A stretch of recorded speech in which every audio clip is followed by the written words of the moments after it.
రమైన విషయం నర్సంపేట మాజీ ఎమ్మెల్యే పెద్ది సుదర్శన్ రెడ్డి గారి విగ్రహాన్ని రాత్రికి రాత్రి గద్దె కూల్చడం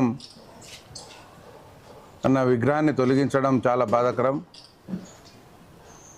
తెలంగాణ రాష్ట్రం కోసం యావత్తు ఆయన జీవితాన్ని ధారపోసిన ఉద్యమ నాయకుడు, ఉద్యమ వీరుడు. ఆయన తెలంగాణ రాష్ట్రం కోసం కుడి చెయ్యి, కుడి కాళ్ళు ఫ్రాక్చర్ అవ్వడం, కుడి కన్ను పోవడం, ఎన్నో ఉద్యమాలు, ఎన్నో కేసులు. అలాంటి మహావీరుని, ఉద్యమకారుని విగ్రహాన్ని తొలగించడం సిగ్గుచేటు. ఇవాళ మన ప్రియతమ నాయకులు, బడుగు బలహీన వర్గాల ఆశాజ్యోతి, మనసున్న మహారాజు, జనహృదయ నేత, బంగారు తెలంగాణ అభివృద్ధి ప్రదాత గౌరవశ్రీ కల్వకుంట్ల చంద్రశేఖరరావు గారు, ప్రజానాయకుడు, ఉద్యమ నాయకుడు. అలాంటి నాయకుడు 14 సంవత్సరాలు పోరాడి తెచ్చిన ఈ తెలంగాణ రాష్ట్రానికి మాయ మాటలు చెప్పి, కళ్ళబొల్లి మాటలు చెప్పి ప్రజలను మోసం చేసి గద్దె మీద కూర్చున్న రేవంత్ రెడ్డి గారు, మీరు చేస్తున్న లంగ పనులు, లుచ్చ పనులు ప్రజలు గమనిస్తున్నారు.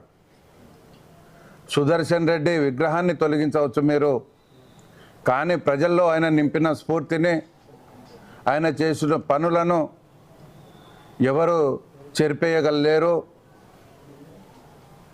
మన సుదర్శన్ రెడ్డి గారు చేసిన అభివృద్ధిని, ఆయన విగ్రహాన్ని మీరు తొలగించవచ్చు, ఆయన గద్దెను కూల్చేయవచ్చు. కానీ మెడికల్ కాలేజీ కట్టించారు, పాకాల చెరువును పెద్ద ఎత్తున నీళ్లు నింపారు. ఆ నీళ్ళలో పెద్ద సుదర్శన్ రెడ్డి కనబడతారు. ఆయన విగ్రహాన్ని మీరు తొలగించవచ్చు, కానీ ఆయన చేసిన పనులను, అభివృద్ధిని, ప్రజల్లో గుండెలో ఉన్న పెద్ద సుదర్శన్ రెడ్డి ప్రేమను ఎవరు తొలగించలేరు. ఇప్పటికైనా మీకు సిగ్గు శరం ఉంటే ఇలాంటివి చేయకండి. ఆంధ్ర పాలకుల విగ్రహాలను మీరు పోలీసుల బందోబస్తుతోటి విగ్రహాలు పెడతారు. ఇక్కడేమో పోలీసులను అడ్డుపెట్టుకొని విగ్రహాలను తొలగిస్తున్నారు. పోలీసులను అడ్డుపెట్టుకొని సూర్యకాంతిని ఆపలేరు. మీరు ఇవాళ ఉద్యమకారులంతా ఏకం కావాలి. పోరాడితే పోయేదేమీ లేదు, బానిస సంఖ్యలు తప్ప అని చెప్పారు శ్రీశ్రీ గారు. మళ్ళా ఉద్యమాన్ని రెచ్చగొడుతున్నారు. ఉద్యమకారులు అంతా ఒకటే కావాలని చెప్పేసి నేను మనవి చేస్తున్నా. ఇవాళ చాలా బాధాకరమైన విషయం. ఇవాళ చాలా కష్టపడి ఆయన జీవితాన్ని ధారపోసిన వ్యక్తి, ఒక ఉద్యమకారుని విగ్రహాన్ని తొలగించడం, కూలగొట్టడం అంటే యావత్తు తెలంగాణ ప్రజానికి, యావత్తు తెలంగాణలో ఉన్న ఉద్యమకారులను కించపరిచినట్టు. ఇవాళ సిగ్గుచేటు.